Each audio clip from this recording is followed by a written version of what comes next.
our goals with these forums is to focus on the whole range of policy issues around education reform. And I'm very pleased we've got a fabulous panel. In fact, we have so many panels we had to add folks over here.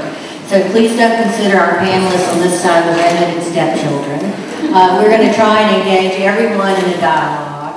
Our moderator for this evening is Christopher Tyson, who is a LSU Law School professor, and he's also on the board of Louisiana Progress. And so Chris's job is to try and manage this discussion moving forward and try and keep us focused and moving along. But after some brief presentations or initial questions from our panelists, the real objective is to hear from you, to create a dialogue and a discussion with our policymakers and educational practitioners, and to focus on solutions and where we go moving forward.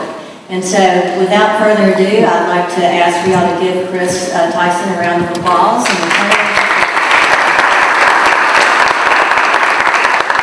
Thank you, Melissa, and thank you to all of you for taking your time to be here with us this afternoon.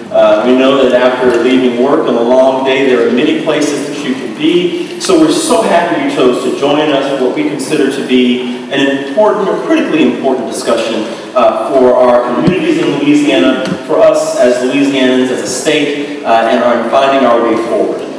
Tonight we're talking about education reform. It seems as if we've been having this discussion as a nation and as a state and as various communities for quite some time. We've heard in the national press how we are, the challenges we face in preparing our children for an ever more complicated workforce, global opportunities and challenges and competitiveness to make sure that we are prepared for new challenges and new opportunities.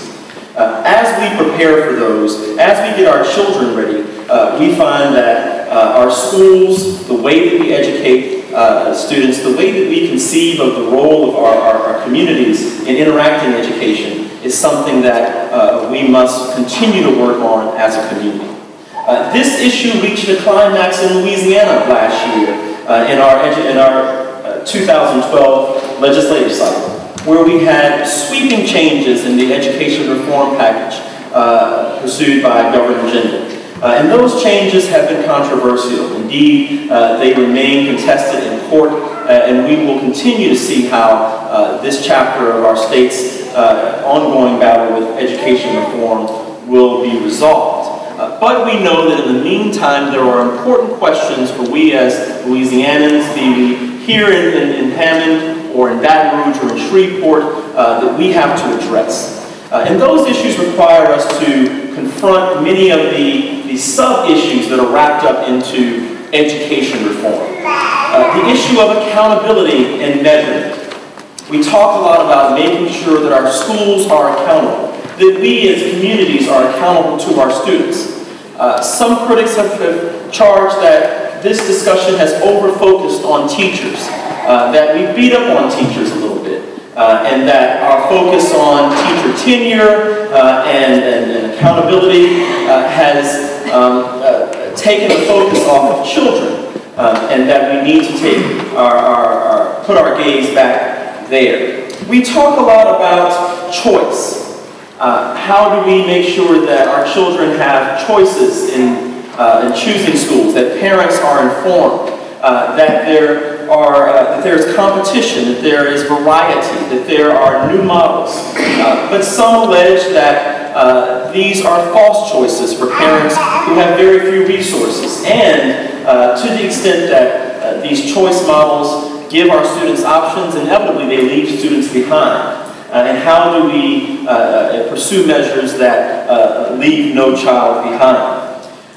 When we think about education reform, we think about economic development. After all, we want to make sure that our communities attract jobs and attract the employers that allow our economies to grow, that allow our quality of life to increase. And we know that we want to stop the brain drain, right? We talk a lot in Louisiana about the good minds, the talent that we lose to other places because we don't have the education opportunities that other states do. We don't have the employment opportunities that other states do. So we talk a lot about